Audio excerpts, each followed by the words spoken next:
Unang-una, happy birthday, Kira. Gusto ko paglaki niya, naging mabait na tao, magkaroon ng tao sa Diyos. Makapagtapos ng pag-aaral.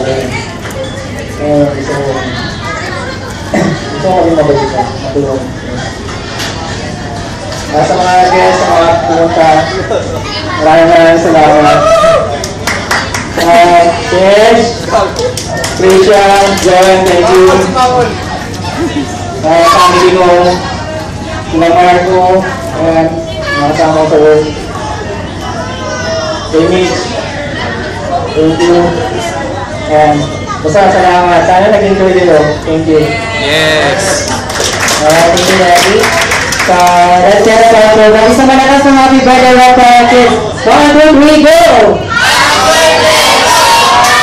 Palakpakan naman natin si Rob. So, thank you for choosing Master Driver to celebrate Rob, your 4th birthday. So, next time sana, dito pa rin sa basis ko. And thank you sa lahat po. God bless.